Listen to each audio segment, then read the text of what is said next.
Egg పులుసు తయారీ విధానం చూపెడుతున్నా. ఎంతో రుచిగా ఉంటుందండి. చేపల కూర టేస్ట్ ఉంటుంది. ఈ వీడియో మొత్తం చూడండి. ప్రాసెస్ విధానం మొత్తం వీడియోలో చూడండి. నేను చూపించినట్లుగా చేసుకుంటే ఎగ్ పులుసు ఎక్సలెంట్ టేస్ట్ ఉంటుంది. మనకి సమ్మర్లో ఏం కూరగాయలు లేనప్పుడు ఎగ్ పులుసు బాయిల్డ్ ఎగ్స్తోని ఉల్లిగడ్డ కాంబినేషన్, చింతపులుసు కాంబినేషన్తో ఎగ్ పులుసు వండుకోవచ్చు. ఇంట్లో వెజిటేబుల్స్ లేకుండా తయారీ విధానం చూసేద్దాం. మనకి ఎగ్ పులుసుకి ఉల్లిగడ్డలు ఇట్లా సన్నగా తరుక్కోవాలి. పచ్చిమిర్చి లేకున్నా పర్వాలేదు, ఉన్నాయి కాబట్టి నేను 2 వేసా. బాయిల్ చేసుకున్న ఎగ్స్ కొంచెం ఆయిల్ పోసుకొని కాగిన తర్వాత పచ్చిమిర్చి ఉల్లిగడ్డ వేసుకుందాం. ఈ ఎగ్ పులుసు ఎవరైనా ఈజీగా చేసుకోవచ్చు. టేస్ట్ కూడా బాగుంటుంది. ఇనుప కడాయిలో వండుకుంటే ఉల్లిగడ్డలు మంచిగా వేగుతాయి. అందుకే నేను ఇనుప కడాయి. ఈ ఎగ్ పులుసు ఎవరైనా ఈజీగా చేసుకోవచ్చు. మన ఇంట్లో వెజిటేబుల్స్ ఏం లేనప్పుడు ఈజీగా అయిపోతుంది. బాయిల్డ్ ఎగ్స్ బాయిల్డ్ చేసుకొని ఉల్లిగడ్డలు సన్నగా తరుక్కొని కాస్తంత ఆయిల్ వేసి ఇవి గోల్డెన్ బ్రౌన్ కలర్ వచ్చేసేపు వేపుకోవాలి. మాడనియద్దు, మాడితే మళ్ళీ కర్రీ టేస్ట్ ఉండదు. మూత పెట్టి వేపుకుందాం. నేను ప్రజెంట్ ఇనుప కడాయిలో వండుతున్నా. ఆనియన్స్ మంచిగా వేగుతాయి, అందుకే ఇనుప కడాయిలో వండుతున్నా. ఎండాకాలం ఇలా పులుసు కూరలు అయితేనే తినబుద్ధి అవుతుంది కదా. ఈ ఎండలకి పొడి పొడిగా తినబుద్ధి కాదు. ఇంట్లో వెజిటేబుల్స్ లేనప్పుడు ఇట్లా చింతపులుసు వేసి ఎగ్ పులుసు వండుకోండి. నేను వేసే ఇంగ్రీడియంట్స్తోని చేపల కూర లాగా ఉంటాయి. తప్పకుండా వీడియో మొత్తం చూడండి. నేను వేసే ఇంగ్రీడియంట్స్ మీరు కూడా సేమ్ చూసి వేయండి. అచ్చం చేపల కూర టేస్ట్ ఉంటుందండి.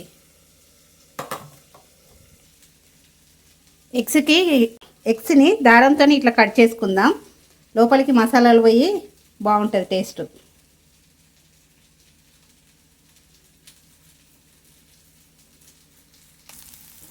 ఉల్లిగడ్డలు వేగిపోయినాయి.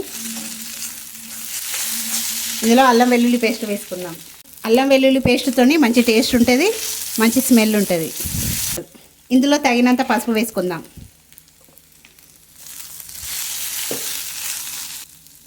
ఈ బాండిలోనే చింతపులుసు వేయొద్దు కదా, అందుకే వేరే బౌల్ మార్చుకుంటున్నా.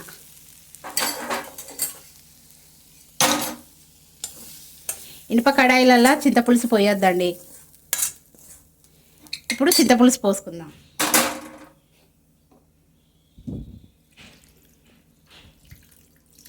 నేను చూపించిన ఇంగ్రీడియంట్స్ వేయండి, అప్పుడే చేపల కూరలాగా ఉంటుంది. ఇందులో సరిపడినంత కారం వేసుకుందాం, సరిపడినంత ఉప్పు వేసుకుందాం. చక్కగా కలుపుకుందాం. మనం కాస్త ఈ సూపు మరుగుతూ ఉండగా మెంతి పొడి వేసుకుందాం.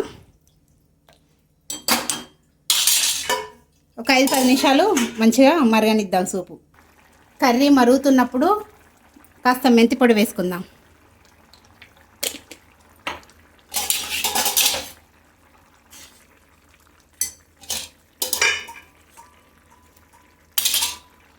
కాస్త కస్తూరి మెంతి వేసుకోండి.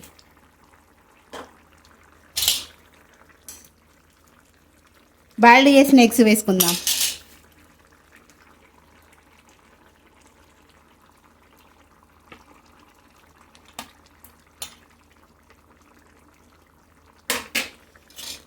మనం దారంతో ఘాట్లు పెట్టుకున్నాం కదా, లోపలికి ఉప్పు కారం వెళ్ళి ఎగ్స్ చాలా బాగా టేస్ట్ ఉంటాయి.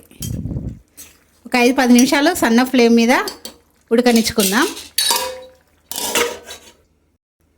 ఎగ్ పులుసు కొంతమంది తిక్కుగా ఇష్టం, కొంతమందికి లూజ్గా ఇష్టం. ఈ స్టేజ్లో కావాలనుకుంటే కొత్తిమీర వేసుకొని స్టవ్ ఆఫ్ చేసుకోవచ్చు. కాకపోతే నేను ఇంకా కొంచెం దగ్గరికి వచ్చేలాగా ఉంచుకుంటా. అంతే, అయిపోయింది ఎగ్ పులుసు. కొత్తిమీర వేసుకొని ఇంకా సర్వ్ చేసుకోవడమే.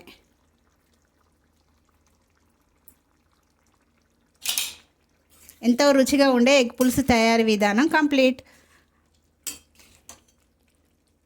నా వీడియో కనుక నచ్చినట్లయితే నా ఛానల్ని సబ్స్క్రైబ్ చేసుకోండి, లైక్ చేయండి, కామెంట్ చేయండి. మీ అందరి సపోర్ట్ నాకు ఎప్పుడూ ఉండాలి.